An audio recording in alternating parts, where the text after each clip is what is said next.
welcome to another episode of your Bish Therapist podcast. I am your host, Melissa Reich, your Bish Therapist, a real-life therapist turned pop culture aficionado, serving clinical interpretations and hot takes on all things pop culture.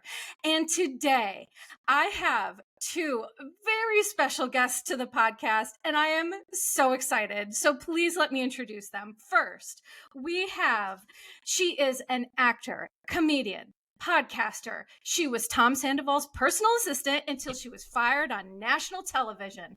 And she would love to tell you more, but she signed an NDA. Please welcome to the show, Ann Maddox.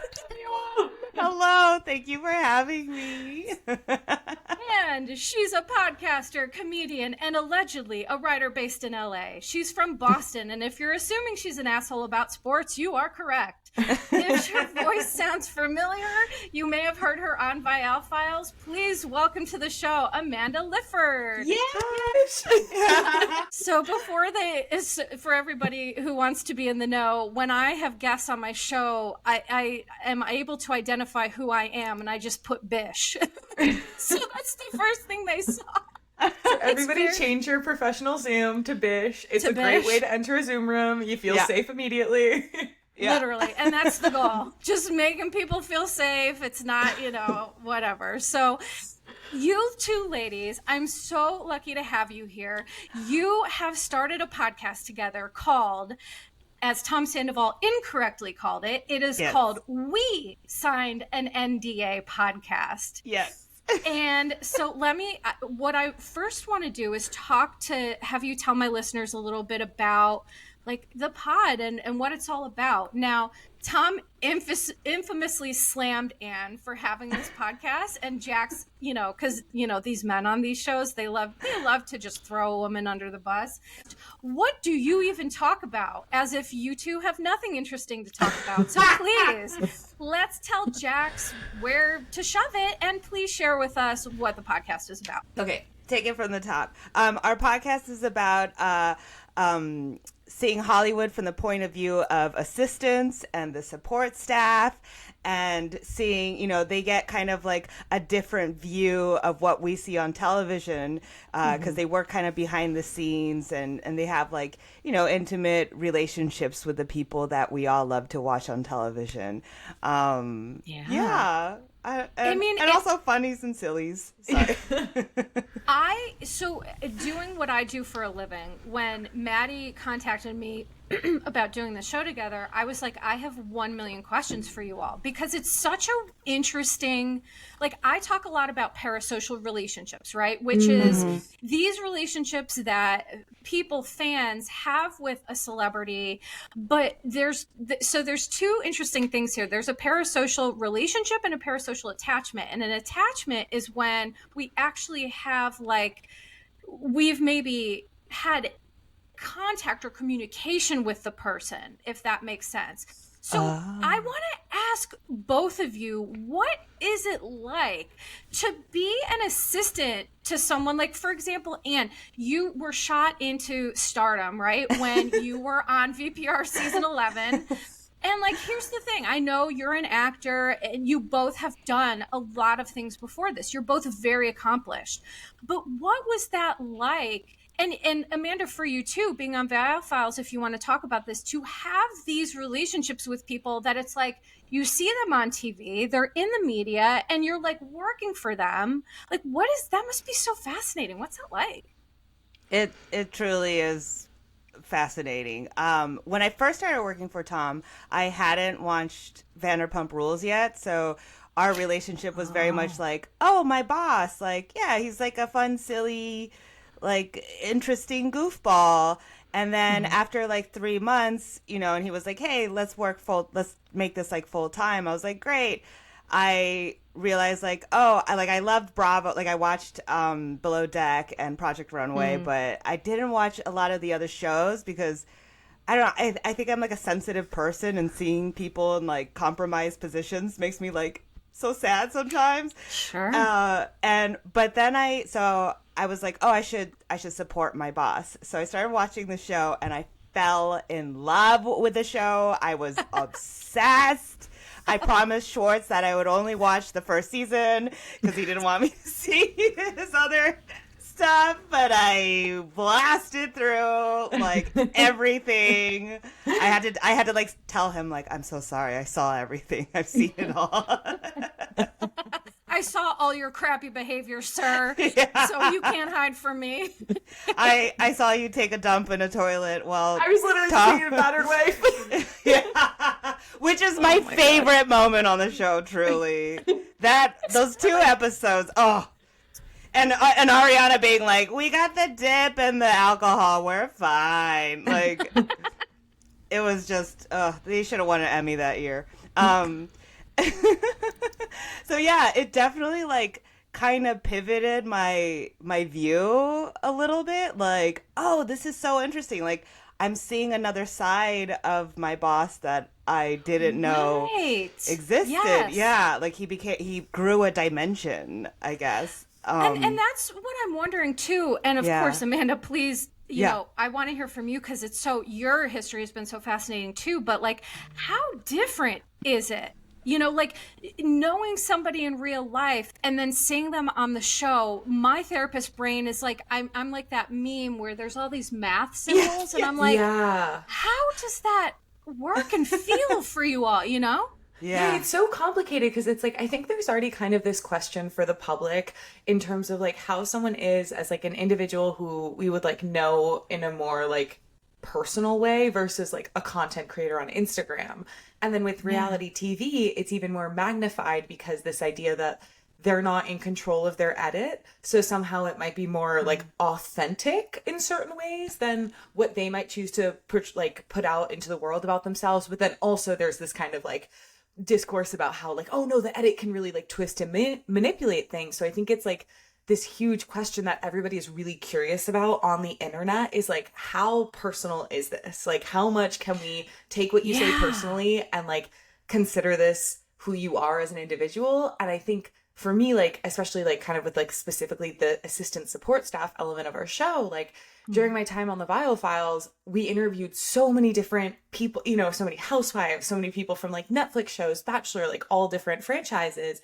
And not only was it super interesting to see the difference between how these people would appear on TV and like what it's like to be in a room with them, but like specifically like how do they treat an assistant or like the co-host or the sidekick? Because like, of course, like, you know, for my old boss, like he's such an established player in this industry. It's like, of course you're going to treat him a certain way. And I felt like there was almost, in a certain regard, even more insight that you could glean because I was a tiny bit further on like the wallflower spectrum of like a little more under the radar. I was also really surprised by how like the stuff you see, the emotional reactions on the show are very real, which is so fascinating to me because like in the comedy acting world, like you present, you know, a certain side of you, the giggly, like, hey, I'm on, you know, and then you have a facade, you have this kind of a part of you that's performative, right? Yes, yeah, totally. And then you get off the stage and then you're like, you're yourself. But like, it's so interesting because when you see my bosses, when you see anyone like on the reality show, like this specific reality show, like I worked on other reality shows as like a transcriber, and a lot of it is produced and written, and Vanderpump is produced, but like there's like a sense of when they're off camera, they're professional, like, hello, nice to meet you, we're doing business. Like, you know, as an assistant, I see that side. And then when they're on camera, their actual emotions get stirred up and their reactions to like whatever happened is very real and has real consequences, which is like ripping my brain in half. It's like you the know? opposite of professionalism. Like how for most people might be very like composed and like might use language on a work email that they would never use when texting their friends. It's almost like the opposite because it's like an environment where like the more drama you can elicit and the more like just like funny, dynamic, out of pocket, raw things you can say, the better your show is going to do, apparently. Yeah, it's like they're trained to kind of have their real emotions just like I don't know, like come out. like unleash, like Yeah. essentially. Okay, so what I'm hearing is it's like someone like taking a stake in front of a tiger and being like, okay, we've set this whole thing up, but now let's throw it at the tiger and let them, devour it, kind of situation. Yeah. And that's the fascinating stuff that I couldn't wait to talk to you ladies about, because I do think it's so fascinating how people treat you when they don't think you're somebody. Yes. Right? Yes. And I just feel that speaks so much to people's character and what's wild. And so for my audience, the one thing I did skip over that I want to define is an NDA, because not everybody knows. So an NDA stands for a non-disclosure agreement. But can you ladies talk about what exactly, because I'm the East Coast, I'm like, I don't know nothing about that. So Can you explain a little bit about what a typical NDA is, what that might look like in your experiences? Yeah, yeah. I can. Please, my please. legal studies major from college. Yeah. I was going to go to law school, and now I'm doing this. So. Really? So, dear God, I hope I can explain what an NDA is. That, first of all, that's amazing. We're gonna have to circle back to that, but it's never too late. I might, if it all goes to shit, I might go back to law school. But an NDA, or there's a lot of agreements that are kind of like similar. Like, I think one of the pieces of paperwork that I signed for a former job was technically like a confidentiality agreement. NDA, I think, is the kind of most like buzzword recognizable one. And it's basically just saying that, like, as somebody who is entering into, I think typically it's like a working relationship, but like you've seen crazy stories about people being like, oh, I had sex with a celebrity and they made me sign an NDA. So it's just a legal document that like creates parameters on what you are and are not allowed to share. So like in a business sense, a lot of times this would be like, you're not allowed to disclose like trade secrets that might, or like ways that the company does business, where if everybody else knew it, then it would undermine this company's like business practices. But also in kind of, especially in the more like personal assistant context, for a lot of times, it's like, I think in a lot of ways, it's like a piece of paper that acknowledges that like, some shit. And so you're saying, I will not tell anyone this because I realize I am privy to some stuff that is confidential, and that in order for you to interface with me, there needs to be a level of like trust and also legal backing to ensure that you're not going to go blabbing and like telling people stuff that you see when you're on the job. Such a good description. And I feel that for me, what's fascinating about all of that, and in my world, so there is a little bit of crossover between, we signed an NDA and your bitch therapist, because I get a lot of info, like a lot. Like, I know some stuff. Yeah. But there's between confidentiality in my private experiences, which I take very seriously. Like, I don't sign NDAs, but like, I have to make a decision when I'm interacting with like a Bravo lab to just maintain those private conversations. And if I didn't, I could blow some stuff up. Let me say that. And so, go ahead, Amanda. No, like, I what you're saying resonates so much, because I totally respect why this would be a practice used by like employers and especially public figures. But for me, it's like the more relevant thing is like, what do we owe each other as human beings? Like, not are you going to sue me? Like with this podcast, it's like, there's definitely some stuff that we would like to discuss from our vantage point. There are things that like conversations that are lacking in Hollywood right now that we want to start.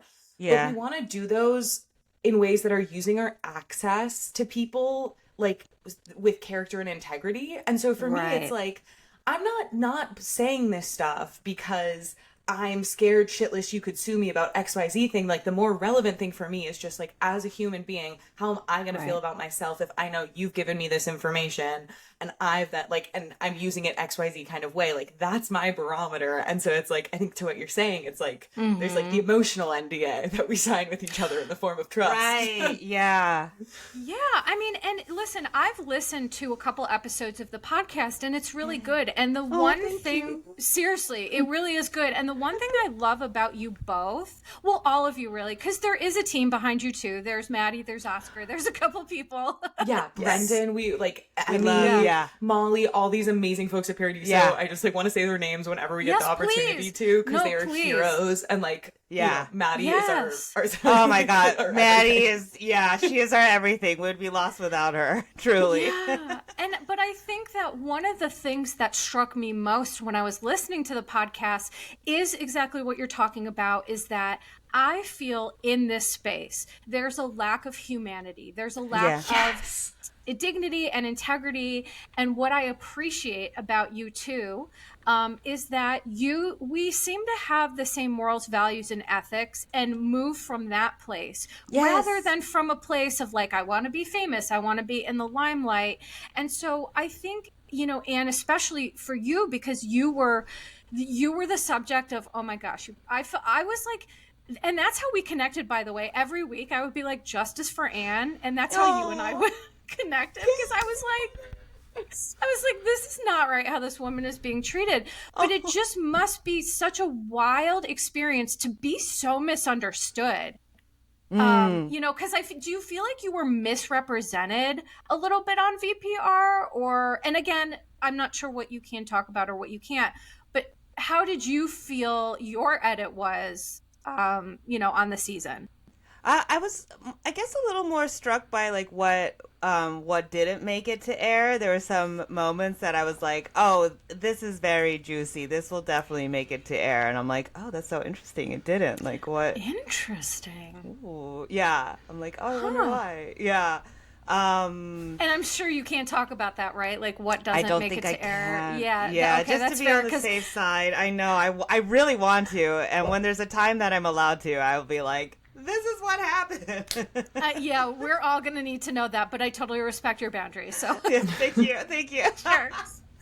But I don't know. I guess like I see myself be myself pretty. That's me. I don't know. I definitely you know what? Actually, I had a temp job recently, and my bosses were like, oh, that's so funny, we saw you on the show and we thought you're like a lot meeker, and you know, but we meet you in real life and you're kind of like a little loud and like silly too often. And you're confident. Oh, yeah, thank you're you. like, I think you're like, you have a real like energy in a room where like I think people feel very like magnetized towards you. Yeah. Oh, thank you. Oh my gosh, that's very nice of you to say. I actually think both of you do, because truly, and it's nice. I like to see you together, because it's like, one of the things people like about me is I'm just authentic. I'm myself. I'm not here for the limelight. I'm just going to say, you know, how I feel. But you can sense when there's like a joyful authenticity to people. And I do feel like you both really do have that. And I was listening to the podcast and I was like, this is like great. I mean, you laugh, you have a kiki, you talk about some great stuff.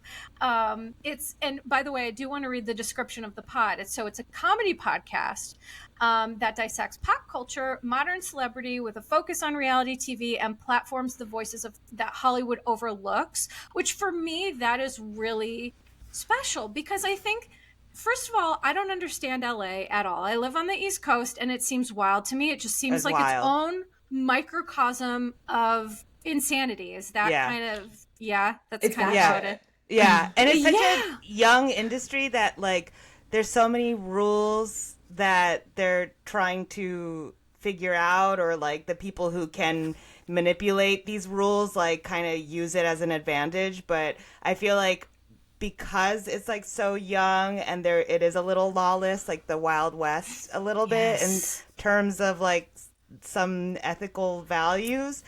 We have to talk about it. But it's always easy, like both of us are comedians, it's always easy to talk about things that mean a lot to us, but like through a comical standpoint, like I don't know. No, I feel like it's like how we look back at the like children in coal mines, we're like, what the hell were we thinking? Like Like the uranium girls, the match girls, like, literally, like I think there's gonna be, and I'm not saying all elements of it, but like I think there's gonna be parallels between like ways that we have ceased to protect, regulate, sort of just like generally create space for or create a better environment for reality TV stars. Yeah. Like that we're not doing that now, and we're going to look back and be like, what the fuck? That was like, you know, and it's like, Yeah. it's really sad Yeah. when you think about like the very real mental health consequences Yeah. that are a result of this lack of like regulation, both like Right. TV wise, but then also just like socially on social media. Yeah. Yes, and I swear that's where I come in, because I feel that we are seeing, especially on Vanderpump Rules, all these wild clinical concepts, and there's no explanation. There's Right. very rarely trigger warnings, which is one of my biggest beefs, because it's not hard to put something up when we're talking about, you know, really hard topics. But I feel like for me, it was like I want to come into this space and make something good out of something that inherently is a kind of gross. And, you know, yes, it's fun, it's entertainment, but there is such important people and important stuff going on behind the scenes. Yes. That I feel like you guys, well, you ladies and myself we're coming from this perspective of like, let's make something great out of something that might be inherently a little icky. Yeah. Totally. Yeah, like the troublemakers aren't the people who like see and discuss and talk and break down, you know, the relationships of everyone. The troublemakers are the people who are silencing the assistants, or the people who are getting like shit on, you know. Right, So, right. yeah. And like, going back to our previous conversation where, you know, I want to circle back to that, where you talked about you all must have the most wild stories of these people who maybe you felt one way about, and then you see how they treat an assistant, or you see how they treat someone behind the scenes, and it like completely alters your way of thinking of them. And you're both nodding vigorously. And Yeah. obviously I know you can't talk about it, but emotionally, can you tell me a little bit, what is that like for you both to have this feeling that you enjoy someone and then you see them in real life and it's just this weird kind of conflict? What's that like? it's heartbreaking. I mean, like, Yeah. like taking, you know, my old boss out of the picture, like, you know, there'll be like someone who works in the industry that's, you know, that's a woman, and I like look up to her and I think they're amazing, and then you meet them in real life and you're like, oh, you're so mean to the people who work for you. Like, you're out of touch. You're not, like, I looked at you as a hero, and now, and now I don't know how to, like, accept this. You don't know how to. So the psychological concept for it is called cognitive dissonance. Yeah. And cognitive dissonance is where you have like this one view or one thought, and then something happens and it shifts it. And so we have one of two options, and this explains some behavior on social media. So your one option is to feel the feeling, to be disappointed and be like, well, I guess I'm changing my view. But then the other thing that a lot of people do is it's like, well, I don't want to believe that I'm wrong, so I'm just going to continue with this belief that this person is amazing despite the evidence that I've seen against it. And really, it's like a protective mechanism that our brains do, because I do imagine that is a hurtful process. Well, I've experienced that myself too. People that prior to this, I kind of like had, you know, not that I looked up to, but I was like, oh, I like this person, and then I talk to them and I'm like, ooh. Yeah. Yeah. Yes, that's it. Yeah, and it's also, it's like hard because I think, you know, like something that I think we talk about a lot, like on our show, and then just that exists in discourse in general, is just this idea that like celebrities have zero strikes. Like they're not allowed to have one dinner where they don't look like, you know, aren't like perfectly polite to a waiter. No, for me, I'm like, yeah, it's pretty fucking easy to be like It's humanizing so and polite easy. to. It's very simple. Yeah. Right. That being said, like, I do think it is thinking about people for whom like their every action is so scrutinized, and every interaction, like it for every single person like who meets XYZ celebrity, it is like one of the most exciting days of their year, if not decade. And for this like celebrity, it's like it's that every single day, like being on the receiving end of it. So I think there's also this like sadness, not only of like how someone might kind of differ from what you expect of them, but also from like seeing what it looks like to actually live the life of someone who has such a presence and so many expectations placed on them by their fans and the public. Yeah, that's such a good point, because it's like people do this thing with me on social media where it's like, well, I thought you were a therapist. And it's like, does that mean I'm not supposed to be human or have an opinion or have a bad day or be wrong? Like, so I feel that sometimes, whether it's professionals or celebrity, your point is that, like, yeah, there's crappy behavior, but there's also people who are just like, it's a wild lifestyle and that's their everyday. And no one is pleasant and happy every day all the time. I mean, listen, I think the three of us are rare examples of humans that no matter what we're dealing with, we're going to be kind and pleasant to people. I don't believe in our misery being a reason to just like be shitty to people, but there are a lot of people who subscribe to that, and we're just not those folks. Yeah. Unless it's about sports. It's a whole different ballgame. Celtics. I don't know. I'm like, I love it. Yeah. Well, in this house, we live on the East Coast, and we are a Philly sports family. So, and listen, I don't really care too much about sports, but my husband would fight you to the death on that. But okay, here's the thing. I adore people from Philly because it's like same but different, where it's like, I know we're at the end of the day rooting for different teams, but we take the exact same approach. We have the same level of intensity. Same energy. Like, I deeply respect like the fervor and feralness that comes from Philly sports fans. Yeah, I was gonna say you framed it really nicely, but it's kind of feral insanity, like Philly fans. And listen, I lived in Philly for a long time, and I it was one of my favorite places that I've ever lived.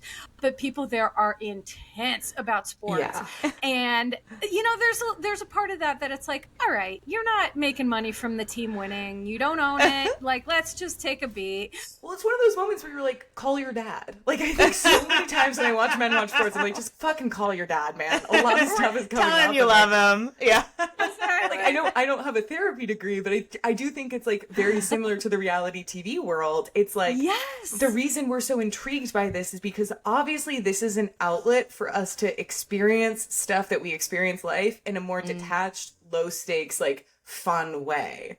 Just like with sports and reality TV. Yeah. That is such a solid point. I think what Bravo is to us, sports is to you know, cis, you know, kind of men. And, you know, of all sexual orientations, but specifically cis men, cis straight men. And I do think that there is a certain amount of projection of like, you know, for all of us, of like, we're invested in these people's lives. And so again, I want to go back for a second. It's like weird. It must be so weird to be invested in someone's life, but then like working for them. And you're invested on a personal level. Because, Anne, one thing you said in one of the podcasts that I was listening to is that Tom and Ariana were kind of like a family to you when you had a loss, the loss of your father. Yeah. And it really did. Oh my gosh, I teared up when I was listening to it, because I'm like, so you really did have emotional consequences and mental health consequences of what happened between the two of them. It really did impact you. Yeah, it really did. I started working there during the pandemic, so you know, you kind of limit the amount of people you get to see during that time. And I was there like almost every day, and you grow close to, you know, when three people are in a house and you can't really talk to other people or see other people, but you all been tested and cleared and you could talk to each other, you start developing a relationship kind of faster than you would working for, you know, in an office situation. Right. Yeah. And, you know, for a long time, I just really looked forward to hanging out with them and going to work. And it was like kind of this like honeymoon phase. And, you know, then when my dad passed, I was at work. I was at the house when I got the call. And, like Ariana literally had to scoop me up off the ground. Like, and I have so much gratitude for both of them for, you know, stepping up to the plate when it happened. And like, Ariana has experienced the same thing. What's interesting is that both our dad's names are James Maddox. I found out. Yeah, which is, I don't know why that strikes me, yeah. Well, but it's certainly, it feels like there's a connectedness to the two like of you. Serendipity. Yeah, like a universe is saying this is not just a coincidence. There's some sort of connectedness. Yeah. Yeah, and sorry, I'm like getting like teared up just thinking about it, but like That's okay. We you allow know, that here. Okay. But like I didn't even have to say anything. Like they just like let me sob as much as I needed, and they, without saying anything, like bought a plane ticket for me, like made sure that like I was able to get home and pack a bag, and they were like, it doesn't matter, you'll figure it out when you get there. Like they truly supported me, and I will never forget that. And so when you kind of start looking like it started feeling kind of like a work family, Right. And yeah, and so when everything happened, I was truly devastated. Like at the peak of happiness, you're like, God, I love my job. This is so great. Like, this is what I wanted. And then you find out something devastating, and you're like, I guess what I was feeling wasn't really there, or like it wasn't what I thought it was, or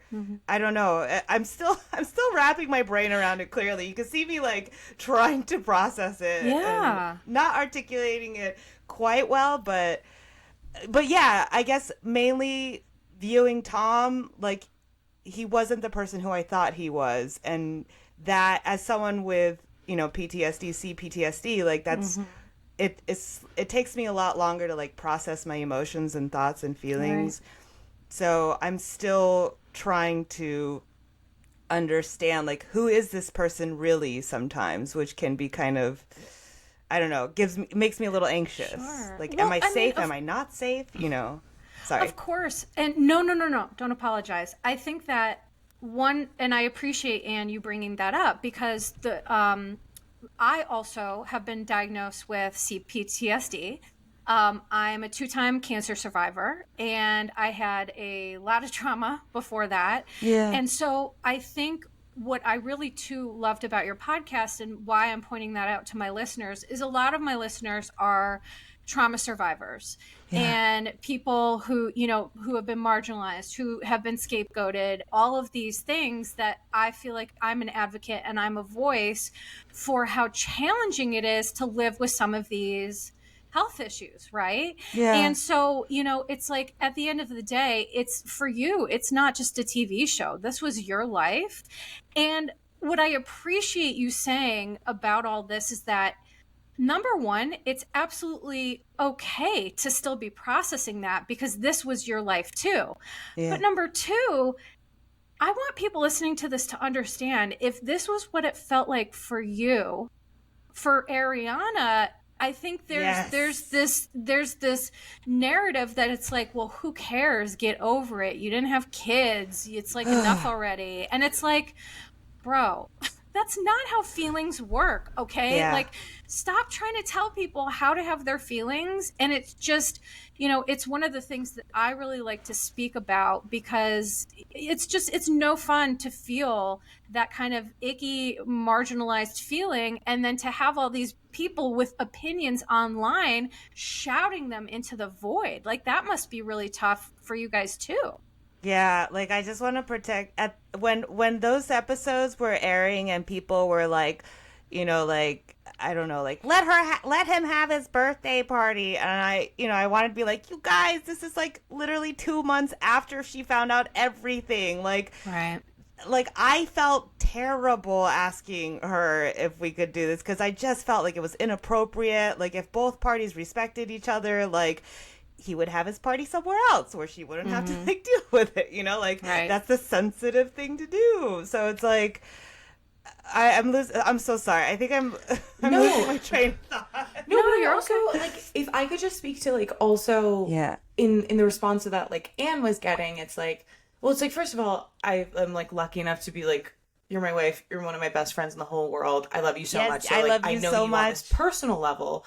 I also know, like, how much time and energy you put into, like, therapy and, like, your own mental health, and that you're, like, an incredibly hardworking in all elements of life. And that includes in the way you, like, make sense of, like, very difficult, challenging things. And so, like, as a friend who has that vantage point, that insight, and can, like, go to bat for Anne's character because she's an incredibly high character, amazing person, like, and then you see people on the internet just, like, so blasé and so like casually saying things that are just, like, horrifically false, and, like, such a Yeah. disservice to, like, the empathy Anne has and like the kindness she has. Like, there is this level where it's just like, damn, like, we're just speaking in different scales here, and, like, in your internet Right. scale, of course you don't have space for, like, the magnitude of hurt that it would feel to have a betrayal of a life partner of, like, Yeah.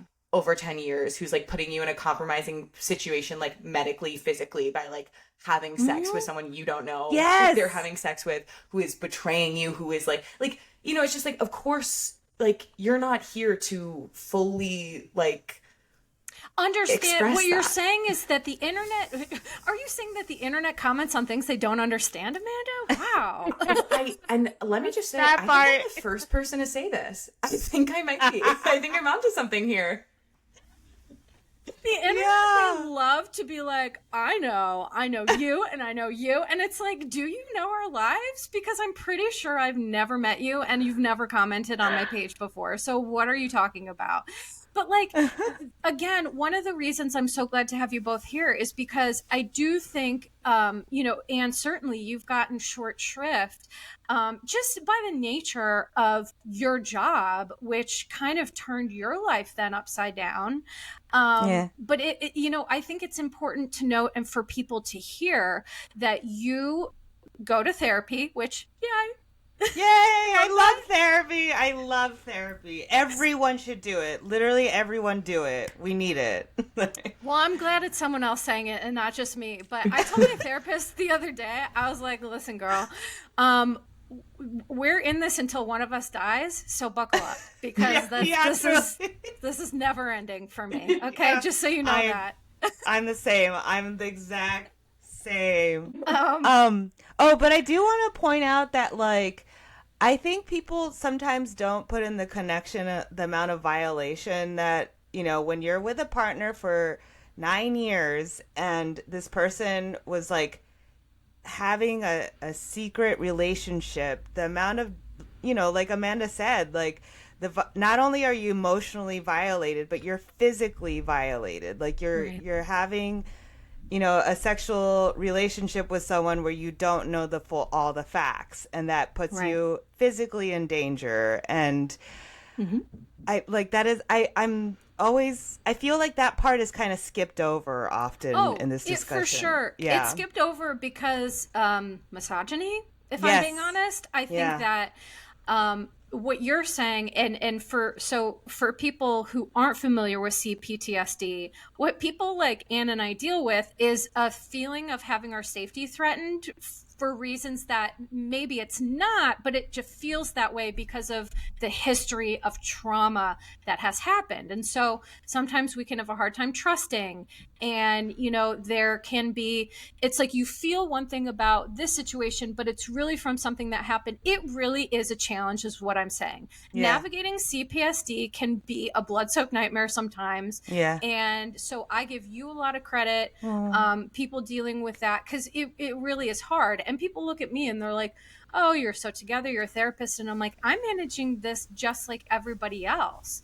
Yeah. So I think what we're saying here is that sometimes there's a difference between the facade of something, what we're seeing, and what's actually happening behind the scenes. Yeah. And for all of us, that's why it's important to take a human approach, right? Because everyone's dealing with something that we know nothing about. Yeah. And what I can appreciate about what you two are both saying is that, you know, you're not saying that Tom is a terrible guy. You're saying he's, you know, he and Ariana did these things to help me. It felt like a family. You felt disappointed. You felt let down. You felt betrayed. And that is absolutely more than fair. I think that's more than fair to say. Thank you. Yeah. And, like, I love Ariana so much that knowing somebody who, you know, potentially supposed to love her and like protect her, and I trusted him, you know, with my friend, to do that to her, like, enrages me. Yeah. Yeah. I mean, as it should. That's an appropriate response.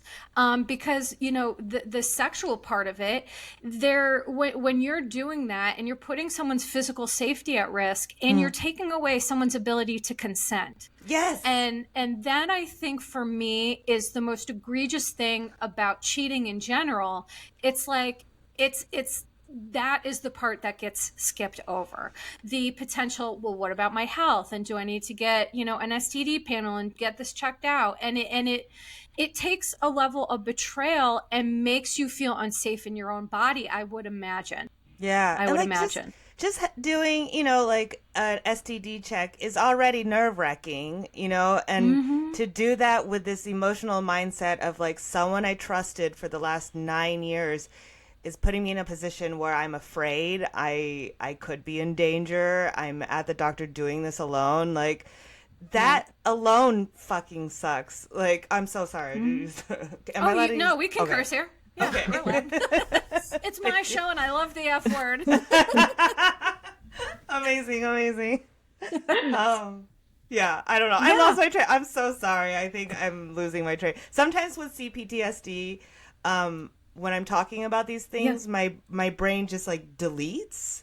Like everything just I call goes it like short-circuiting. Yes, Yeah. thank you. Yeah. Yeah, sometimes when I'm talking about something that's a really challenging topic that I've experienced personally, but maybe I'm not talking about it personally, my brain is just like, bzz, bzz, bzz, and I just, that's what I call it. So, Yes. no need to apologize. And, you know, I think that, again, it's this authenticity that people really love about all of us. So, you know, let it rip, Tater Chip. I love that. Tater chip. But Amanda, so, you know, Anne has kind of been thrust into the limelight and, you know, all these things. So you two seem to just have, like, have you guys been friends for a long time? Like, tell me a little bit about your relationship.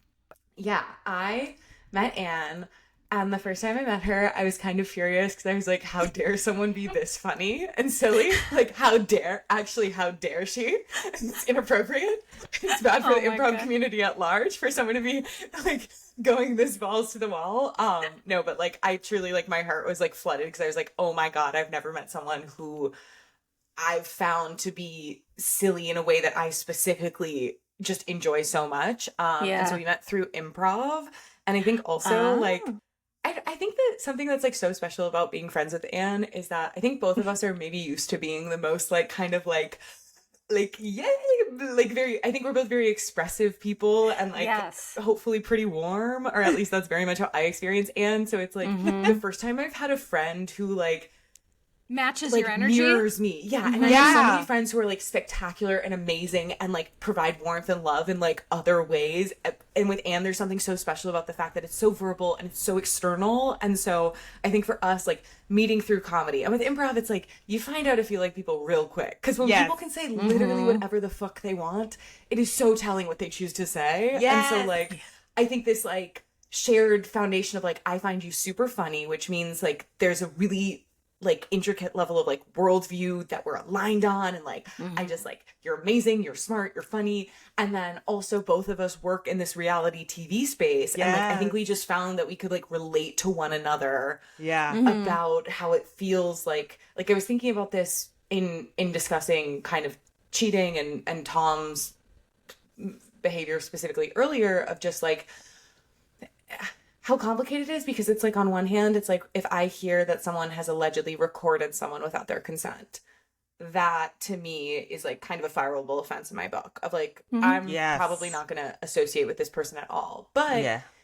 in whether it's because you're working for someone or whether it's because you're discussing a show that they're on, like having continued contact with someone who might do things that you, who might have like been the perpetrator of behavior you like vehemently disagree with, but also where you're in a situation where you're not just condemning and ignoring them, you're continuing to discuss them and trying to use nuance. Like, I don't want to just view Tom as like some like I really don't like, Right. I think we're very mindful. We don't want our show to be like some like shit on bosses, like find these people who are in power and abused it, or like whatever else assistants might feel about their bosses. But like, so it just like that, having to do that mental work of like, how can I like really hate certain things while also see where they're coming from, understand the ways in which they're genuinely trying to be a good person. This is so goddamn long-winded, but it's all just saying it's such a nuanced space. And I think like talking to Anne about it, it was like, oh, this is somebody who can like hold all of these different complicated interwoven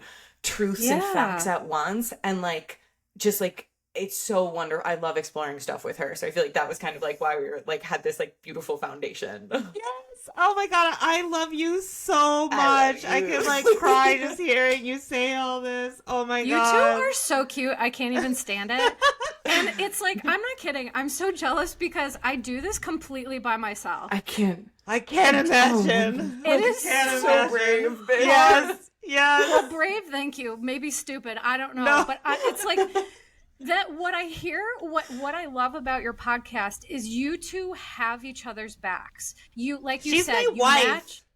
Yeah. Well, I love that, and I'm here for it. And I'm trying to find me a wife who matches my energy too. Please, somebody, because it what you're saying is essentially is that it just makes you both feel less alone. It makes you feel understood. Yes. It makes you feel, and so for me, I was actually just talking with someone about this. Is that in this space, I feel very alone. I don't have like partners. I don't have people to help me. I'm literally a one-man band. I record myself. I edit myself. I upload. I have zero, like I have nobody. And so I feel that what I love is you two have this like relationship that is so genuinely loving and sweet, and that comes across to the listeners. I mean, it's just genuinely like seeing women support each other, not tear each other down is great, number one. But number two, Amanda, something you said that really stuck with me is that what I love about all of us is we're trying to be fair.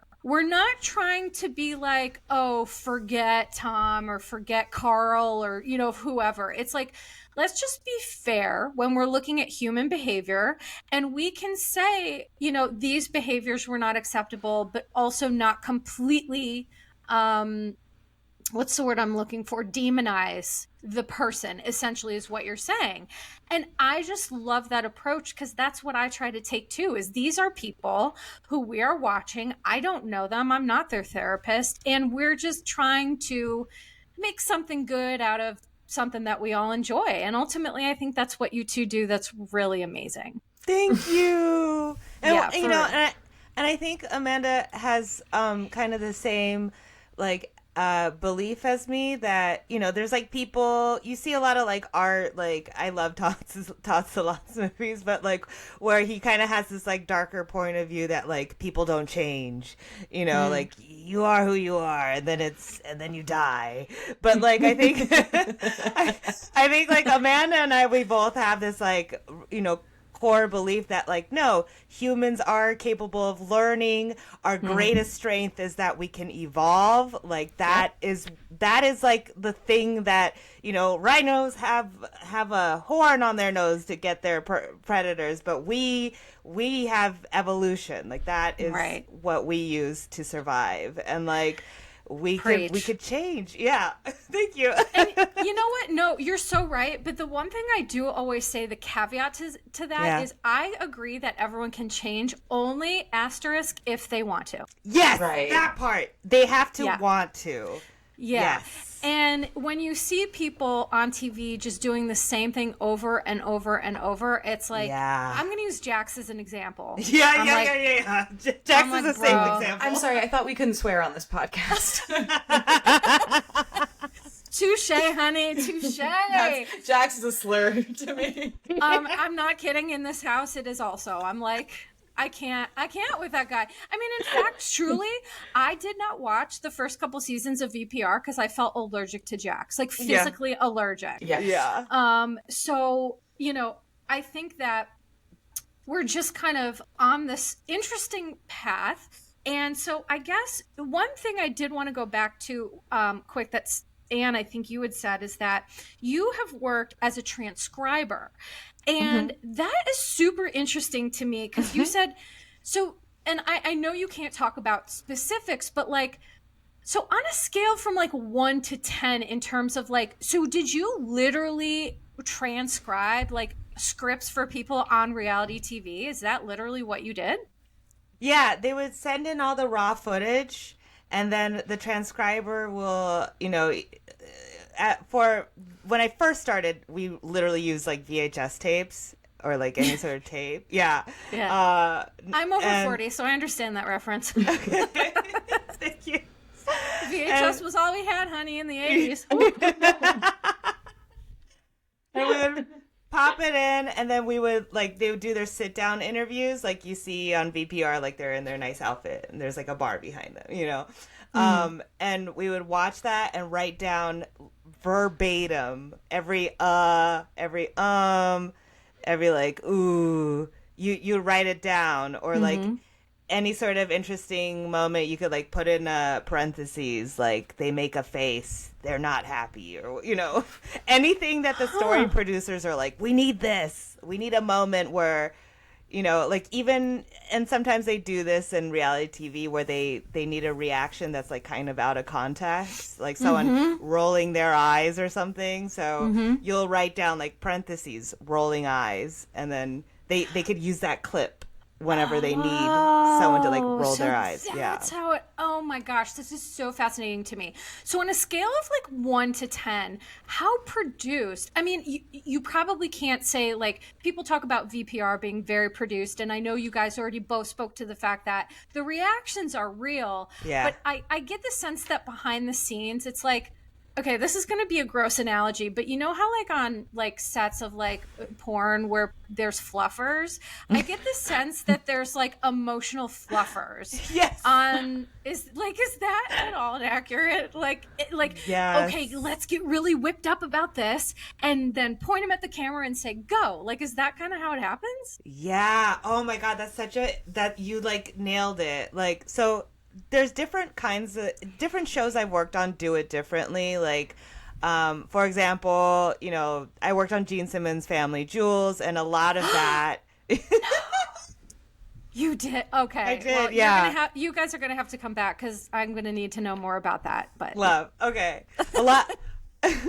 A lot of that is very like staged. Like they're kind of just like they're showing a part of their life that is very controlled, like, and a lot of it is like, the producers kind of write what the episode is going to be, and then they follow that template. So it feels a little more like an improvised show, but it's like based off of things that actually happened to them in their life. Whereas Vanderpump, it was shocking how real it was, like their fights, the problems they have with each other are real problems, are real resentments, are real, like their friendship dynamic. They really do spend all their time together. They're good, close knit group of friends. It might not be. Were. Yeah, they were. I don't think they are anymore, but yeah. And we're all yeah. And I think because it's this dynamic where they work together, live together, are friends together, is just the bacteria could grow faster. The boundaries get very muddied, and I think so then that leads to just I don't know the word you want to call it, but muddied boundaries is the feeling that I got from VPR. And listen, a muddied boundary also has a lot of psychological effects on people. I also don't think most folks realize that, is that when you're on a show or what have you, that kind of the group energy, the sociological standards and norms and all of these things, it has effects on people, not only in the group, but around them. So I just find that really fascinating. Yeah. And then, No, go ahead. Sorry, just real quick. But how you were saying about winding them up, there is, so when they come to set, there'll be like a producer or someone, and they would sit down with a cast member and they'll be like, okay, so like, how are you feeling? What, and then they'll just kind of let them talk, kind of like a therapy session.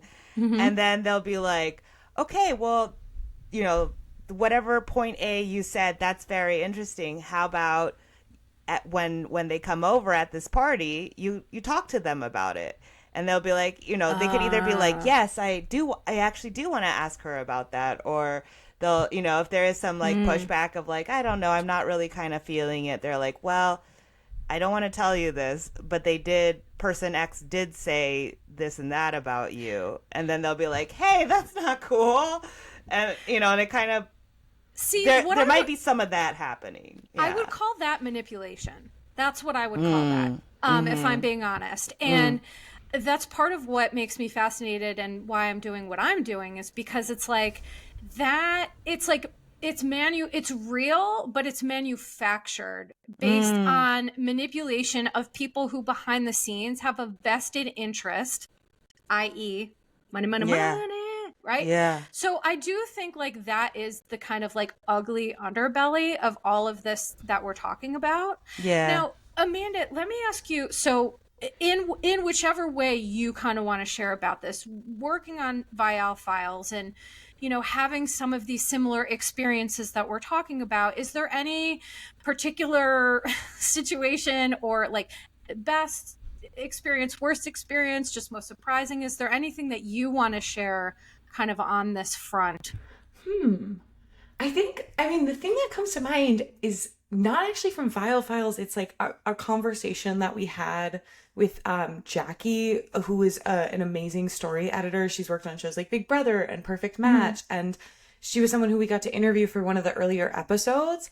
And I was struck by how much I was like, I inherently trust this person. And I think this is a person who tries to do right by people. And it was really interesting hearing her kind of response of like when we talked about alcohol on set and how she was like, I mean, for me, it's kind of a nightmare when people are slurring their words. I'd rather they be sober so that way we actually have usable footage. Whereas my boyfriend works in the industry, like, he works in lighting. He's not part of like, the sort of like production potential manipulator side of things, but he's had, he shared things about being like, it was disgusting the way that there's someone crying and they walk over with a bottle of champagne, and like how alcohol is very much used in that way. So I think like, just in terms of those non-Vial Files experiences, just knowing the range of approaches that exists. And then I think through Vial Files, like just getting to meet so many people, not just people who are on shows, but people behind the scenes of producers. Like, I think a big takeaway I had was just that, like, yeah, there's some people who are wonderful and great at their jobs and kind and are really doing their best to make television that's like compelling and interesting. Yeah. But there's so many agendas that can get kind of Trojan horsed in.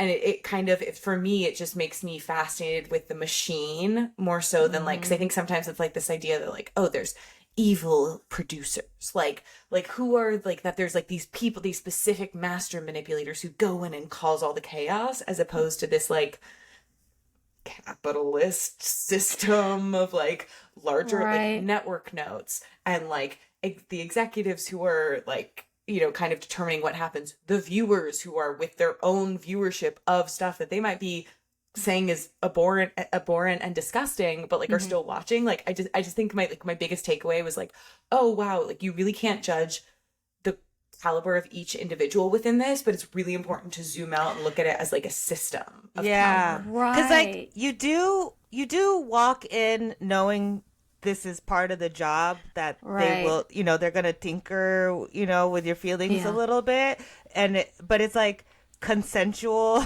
tinkering of feelings. Consensual tinkering. I'm dying. That's like second base, not consensual tinkering. Yeah, that might be the name of this podcast episode. But you don't know kind of like where like you said, the boundaries start getting blurry, and that's where you get lost in the sauce a little bit. Well, and I think, it does make sense. And I think that, so clinically, I kind of look at everything on a spectrum. Okay.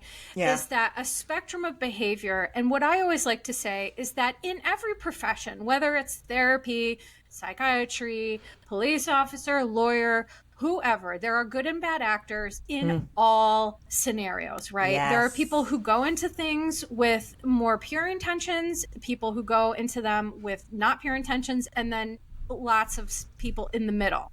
Yeah. So kind of what we're talking about here is this ability to like be aware of that, because you made this a profession. So it's like you're sensitive, authentic people who have gone into this space trying to like be aware of some of the pitfalls, but I just imagine it sometimes being like an apocalyptic thriller for specifically for the two of you, of like you're just dodging meteors and you're like, you know. Totally. Is that Something what our phenomenal producer Maddie said once that I've like said before, I will never stop repeating because I thought it was so brilliant, was like, she was like, I think you guys are really trying to create like a gentle space on the internet. Yeah. And it sounds like an oxymoron. Like it really does.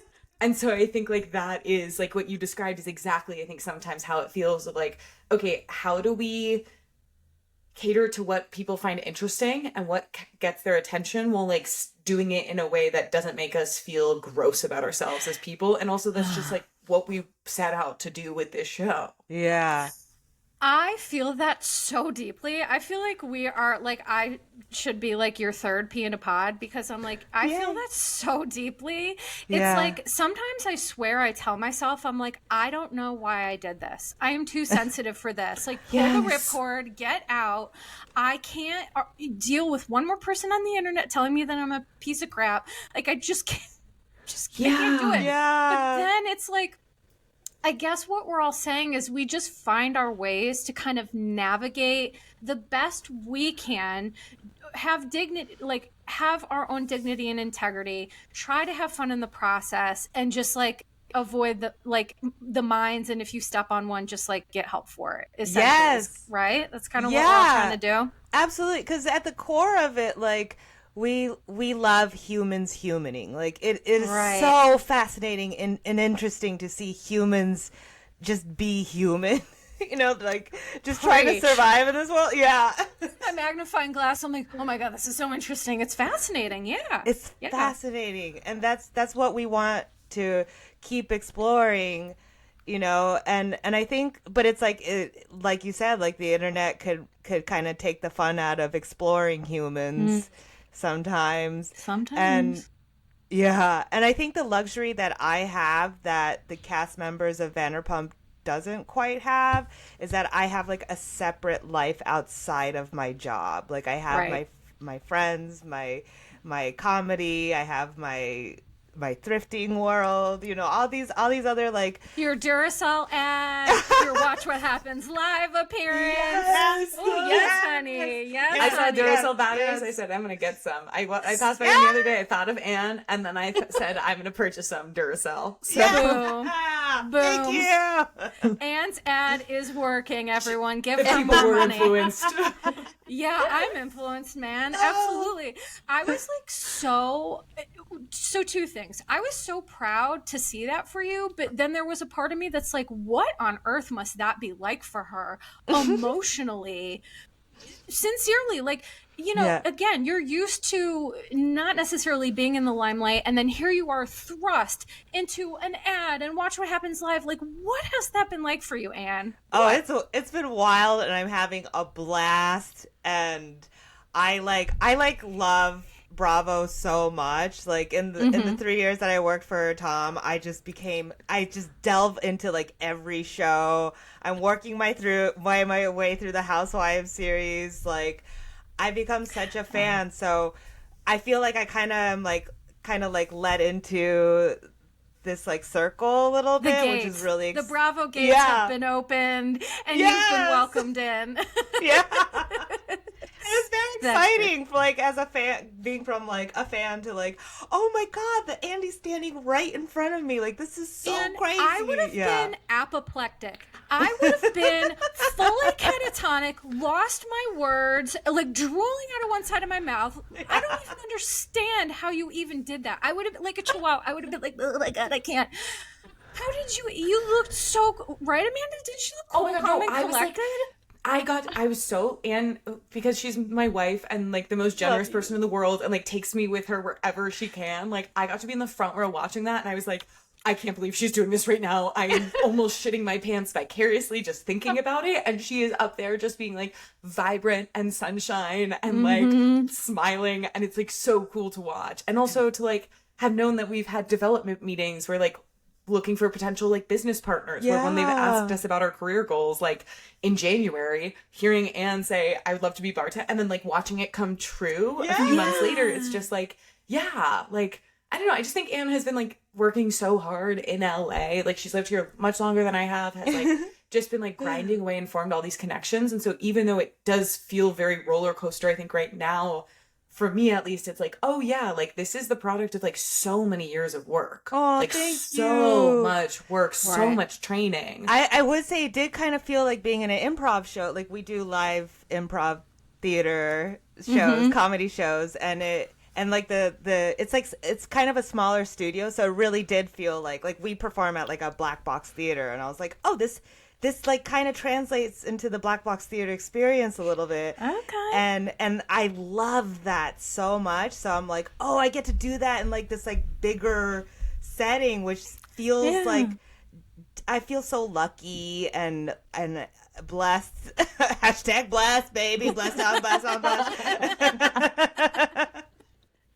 I mean, no, please, I'm sorry. Oh, sorry. No. Just one last quick thing is that like I've been in a lot of commercials and played like other people, but this is the first time in my life where I played myself essentially, and that blew my mind. I'm like, oh my god, this is amazing. That's all. Yeah, no, but you were reading my mind, because that was the point that I found interesting, because I was looking up some of your credits and it says you were on The Office, and I wrote it down and now I can't find it. You've been on Two Broke Girls. Thank you. Two Broke Girls. Yeah. Yes.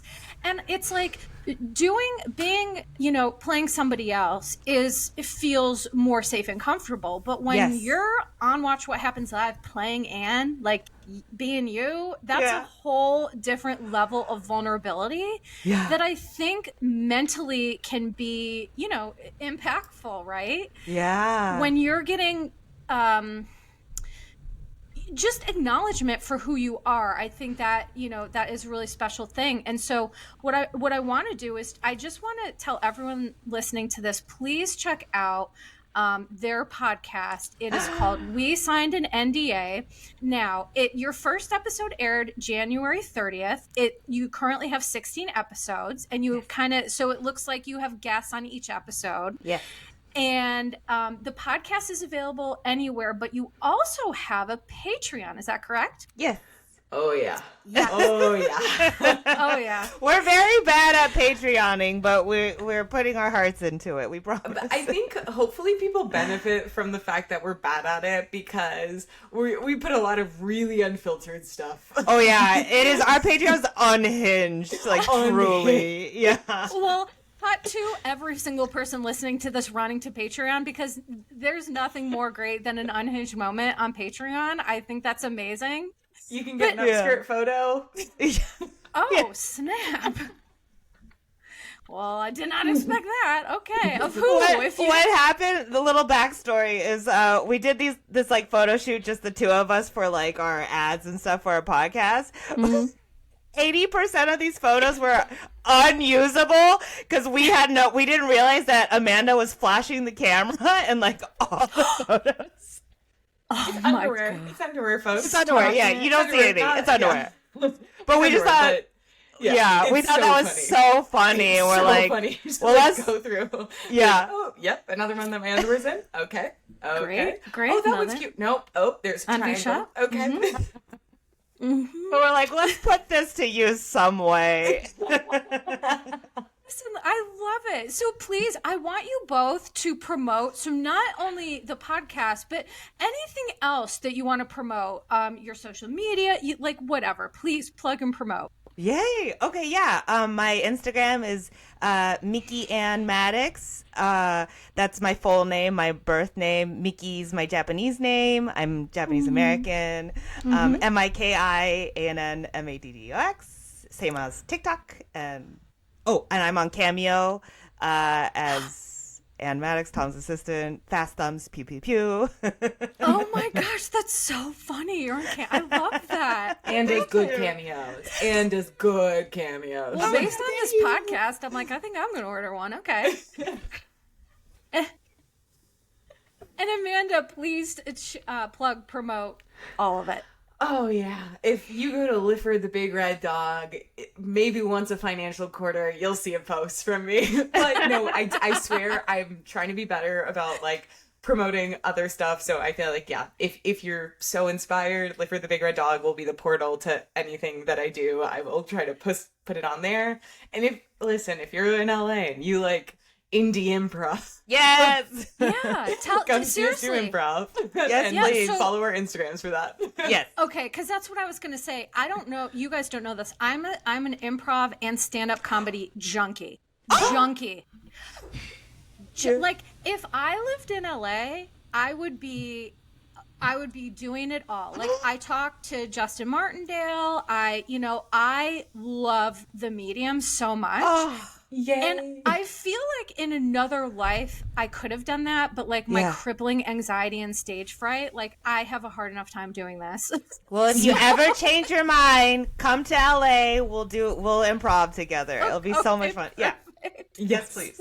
Well, I just want to thank you both so much. This has been, I feel like the time has gone by so fast. Yeah. This has been such an amazing conversation. You both are welcome back literally anytime. You are friends of the show.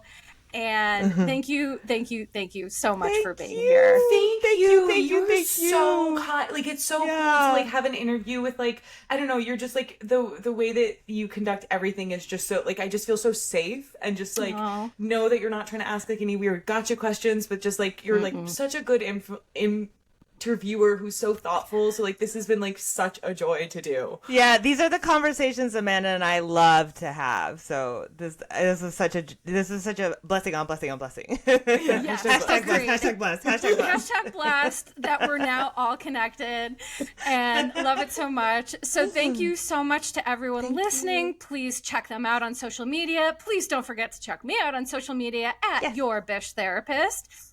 And please go ahead, give the podcast a 5-star review. Thank you so much, everybody, for listening. And I can't wait to hear everybody's feedback about all of this. So for now, we'll say ta-ta. Thank you all so much. Thank you.